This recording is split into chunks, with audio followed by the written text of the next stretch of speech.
Halo guys, senang ketemu kamu di video dan channel ini. Apa kabar? Saya berharap terus kamu dalam keadaan sehat dan diberkati Tuhan ya. Amin. Yes. Kali ini saya mau bicara tentang otoritas dan kuasa orang percaya. Dan saya berharap kamu akan kaget-kaget dengar firman ini. Amin. Kenapa? Karena sepertinya ini jarang dikhotbahkan. Dan ternyata ini bagi saya ini memberkati saya secara pribadi, dan saya mau bagikan supaya kalian juga ketularan diberkati. Kamu siap? Ya, bicara tentang otoritas dan kuasa, ternyata kita ini di dalam Tuhan sangat luar biasa. Ya. Nah, saya akan bacakan ayat, dan ayat ini saya berharap akan menerobos hidupmu, mengubahkan engkau sepenuhnya. Yes. Ketika saya tahu ayat ini, itu benar-benar memberikan saya pandangan yang baru tentang keberadaan saya dalam Tuhan. Ini ayat yang mencengangkan saya. Yes, ayat yang mencengangkan, dan saya berharap ini mencengangkan kamu. Mazmur 82 ayat yang ke-6. Dengar baik-baik. Aku sendiri, Tuhan ya maksudnya, telah berfirman, kamu adalah Allah. Wow. Dan anak-anak yang maha tinggi kamu sekalian. Kak, itu perjanjian lama. Oke, saya akan perjanjian baru. Ini yang ngomong Yesus sendiri. Dipertegas oleh Yesus sendiri. Yohanes 10 ayat 34. Kata Yesus kepada mereka, tidakkah ada tertulis dalam kitab Taurat kamu, aku telah berfirman, kamu adalah Allah. Ya, sabar ya, jangan emosi dulu. Allahnya huruf kecil A-nya. Ya, kamu adalah Allah, A huruf kecil. Artinya apa teman-teman? Ternyata, wow, kita ini adalah Allah, A huruf kecil. Artinya apa? Artinya bahwa ciri dari Allah adalah apa? Berkuasa. Betul? Memerintah. Betul? Ya. Menaklukkan, bukan ditaklukkan. Amin. Menguasai, bukan dikuasai. Memerintah, bukan diperintah atau dijajah. Amin gak? Amin ya. Dan inilah identitas kita. Coba biar firman ini merasuk dalam kamu. Katakan dengan saya, aku adalah Allah. Ya, A huruf kecil. Aku adalah Allah. Ya. Kamu bisa sesungguhnya mengendalikan hidup kamu, bukan dikendalikan oleh kondisi dan situasi. Amin. Ya, tadi saya bilang kamu menguasai, bukan dikuasai. Amin. Kamu menentukan area kehidupanmu sendiri, bukan dipermainkan oleh kondisi dan situasi. Saya berharap ini benar-benar masuk dalam diri kamu. Woi, kamu adalah Allah. Allah untuk area kehidupanmu sendiri. Amin. Bukan Allah untuk pencipta langit dan bumi, alam semesta, dunia ini. Bukan. Kamu adalah Allah untuk area kehidupanmu sendiri, karena Allahnya A-nya huruf kecil. Minimal kamu berkuasa atas area kehidupanmu sendiri. Yang tadi saya bilang, kamu nggak seharusnya dijajah oleh kuasa gelap, oleh iblis. Kamu nggak seharusnya dikuasai, dikendalikan, ditaklukkan. Bukan. Kamu harusnya menguasai, menaklukkan, mengendalikan. Amin. Amin. Tangkap baik-baik ya. Kamu adalah Allah. Saya berharap ini menerobos hidup kamu. Firman ini mengubahkan kamu.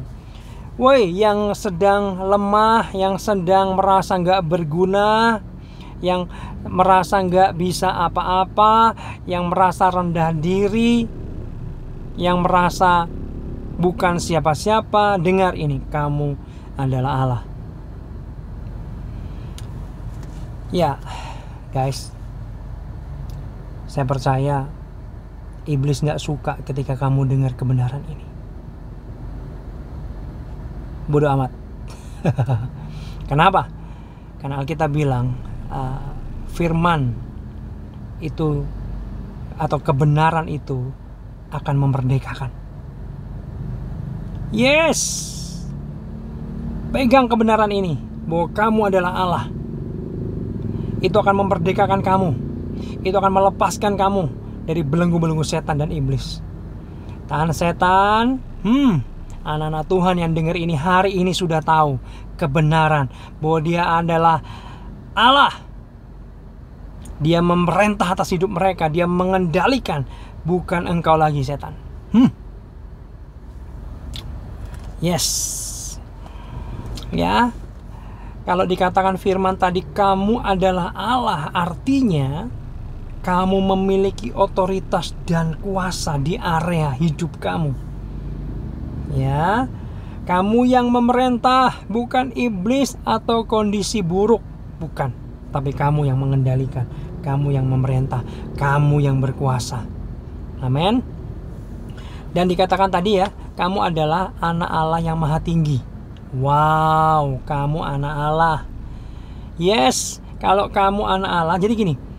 Di dalam Kristus Yesus, kita ini jadi anaknya Allah. Status kita yang dulu mungkin disebut gelandangan, ya, gelandangan dosa. Tapi di dalam Kristus kita diangkat menjadi anak Allah. Oh my God. Ini identitas yang harus kamu pegang. Ini adalah kebenaran yang luar biasa. Kamu anak-anak, artinya apa sih anak Allah? Apa keuntungannya? Bayangkan, di dalam darah kamu ini ada DNA-nya Allah. Karena kamu anak Allah. Amin. Ada benih ilahi di dalam diri kamu. Oh my God. Ini kebenaran yang akan memerdekakan kamu. Ya. Di dalam darah kamu ada darah Yesus, ada DNA-nya Kristus, ada DNA-nya Allah, ada benih Allah dalam diri kamu. Ya, amin. Ya kan? Kamu dapat mendominasi situasi kamu, kamu mengendalikan kondisi kamu. Amin, amin. Dan kamu punya kuasa atas setan-setan. Ya, tadi bicara tentang otoritas, sekarang bicara tentang kuasa. Yohanes 1 ayat yang ke-12. Saya akan bacakan. Tetapi semua orang yang menerimanya, nyanya huruf besar, menerima Yesus, diberinya kuasa supaya menjadi anak-anak Allah. Diberi kuasa. Yes, untuk menjadi anak-anak Allah, yaitu mereka yang percaya dalam namanya. Ya, kamu punya kuasa. Percayalah, kamu punya kuasa. Firman yang bilang kamu punya kuasa. Ya, kamu punya kuasa. Amin. Lalu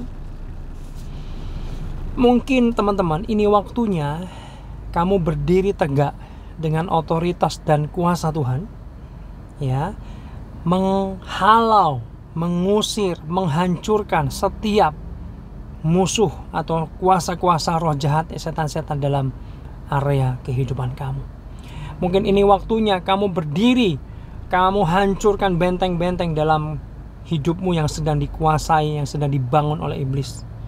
Ya, porak-porandakan itu, hancurkan itu. Ya, usir tengking, robohkan semua.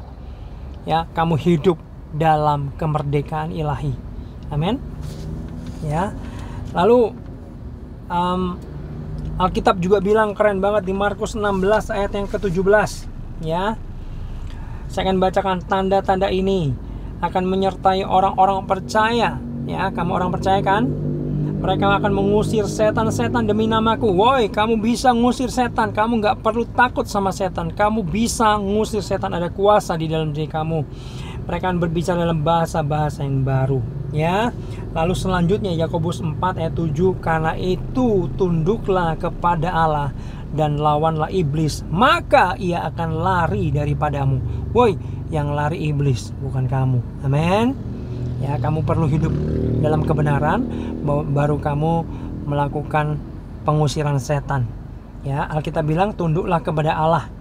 Ya, kalau kamu suka berbuat dosa, nanti setan bilang, "Alah bos, sama aja lu sama gue. Apa bedanya? Kita kan teman." Repot kan? Makanya kamu perlu hidup dalam kebenaran, hidup dalam pertobatan. Dan lawanlah iblis, maka ia akan lari daripadamu. Oh my God. Ya, teman-teman. Nah, percaya nggak kalian bahwa kita hidup di dunia ini, banyak roh-roh jahat kadang-kadang menguasai arah hidup kita. Ya, percaya ada roh kecelakaan, roh kemiskinan, roh sakit penyakit, roh-roh zina dan lain sebagainya. Ya, kadang-kadang itu menguasai kita. Contoh, kalau seseorang sedang dikuasai oleh roh kecelakaan, dia itu sepertinya habis kecelakaan ini, kecelakaan lagi, beruntun terus, gak ada berhentinya kecelakaan. Kalau orang sedang dikuasai roh kemiskinan, dia rajin, dia kerja, dia dapat penghasilan, tapi sepertinya kok ada yang bocor, sepertinya miskin dia. Kok aneh gitu. Sepertinya nggak pernah cukup, ada kemiskinan terus, padahal penghasilan juga oke. Atau roh kegagalan. Ya, dia sudah bekerja, coba ini, coba itu, berusaha, tapi kok gagal, karena mungkin dia sedang dijajah roh kegagalan. Oleh sebab itu, teman-teman, kamu coba cek dalam kehidupanmu, dalam kehidupan keluarga kamu. Ada nggak orang-orang yang punya kecenderungan berulang yang tidak wajar? Ya, kalau orang malas, ya nggak ada penghasilan, itu bukan karena setan, ya, karena kesalahannya sendiri. Betul, tapi kalau dia rajin, dia berusaha terus, sudah pakai cara yang terbaik, dengan cara berhikmat, sudah berusaha, kok nggak berhasil, bangkrut, jangan-jangan ada roh gagal, roh bangkrut. Ya, coba identifikasi dalam hidupmu apa, dalam keluargamu apa. Lalu saya mengajak kamu untuk bangkit. Usir semua roh-roh jahat itu, kuasa-kuasa kegelapan itu, hancurkan itu dalam nama Tuhan Yesus. Bila perlu nih teman-teman, buat list, kamu tulis di kertas roh-roh kira-kira yang teridentifikasi dalam hidupmu dan keluargamu apa aja. Catetin. Dalam nama Yesus aku patahkan, aku hancurkan kuasa dalam nama Yesus. Roh-roh jahat, kuasa kegelapan aku usir keluar dalam hidupku, dalam keluargaku, dalam nama Yesus. Harus ada dalam nama Yesusnya ya, karena dalam nama Yesus itu yang berkuasa. Amin. Usir semuanya, lalu nikmatilah kemerdekaan. Lakukan pengusiran terus ya, dengan berani, dengan iman yang kuat, dengan lantang ya. Lalu sampai terasa kamu seperti ada yang lepas, seperti ada yang jebol. Nah, itu setan sudah pergi, roh jahat sudah pergi. Kamu hidup dalam kemerdekaan. Amin. Lalu kamu sering-seringlah melakukan penyembahan dan doa-doa di rumah kamu, di rumah di mana kamu tinggal. Karena penyembahan itu membuat setan gak tahan. Ya, dia akan merasa panas. Kalau rumah yang gak pernah ada penyembahan, puji-pujian ke Tuhan, doa-doa, maka biasanya setan suka di sana. Apalagi perangai orangnya jahat, perangai orangnya keras, orangnya kedagingan, suka dosa, itu lebih gawat lagi. Ya, ingat gak cerita bahwa ketika Saul dihinggapi roh jahat, maka Daud dipanggil untuk menyembah, memuji-muji Tuhan, dan kuasa roh jahat yang ada dalam diri Saul pergi. Jadi ada kuasa dalam penyembahan. Yuk suka-sukalah, senanglah menyembah di rumahmu kamu tinggal. Amin. Karena ada kuasa Tuhan di situ, ada hadirat Tuhan di situ yang gak tahan. Iblis akan gak tahan gitu maksudnya. Dia akan pergi meninggalkan rumah itu. Amin. Lalu selanjutnya, selain pengusiran, kamu ini kan Allah ya, kamu bisa meng-create keadaan, membangun situasi rumahmu dengan perkataan-perkataan kamu ya, karena firman Allah itu kan berkuasa ya. Kita juga ini DNA-nya Allah, punya kuasa di dalam mulut kita ya. Amsal 18 ayat berapa itu berkata bahwa apa? Hidup dan mati dikuasai lidah, siapa suka menggemakannya akan memakan buahnya. Jadi kamu bisa gemakan yang baik, kamu bisa gemakan yang berkat, Nah, sekarang gini, saya mau tantang, cari hal-hal yang buruk dalam keadaan hidupmu. Cari, kumpulkan, tulis. Miskin, punya hutang, sakit penyakit, perselisihan, pertengkaran. Kamu tulis yang terjadi di rumahmu, di keluargamu apa. Lalu sebelahnya kamu tulis kebalikannya. Ya, gemakan kebalikannya nanti. Contoh, hutang, kamu tulis di sebelahnya, aku tidak berhutang lagi, malahan aku memberi pinjaman. Alkitab bilang memberi pinjaman. Artinya kamu nggak hutang, malah memberi hutang orang lain karena uangmu banyak. Amin. Yang sedang berzina, ada roh kekudusan.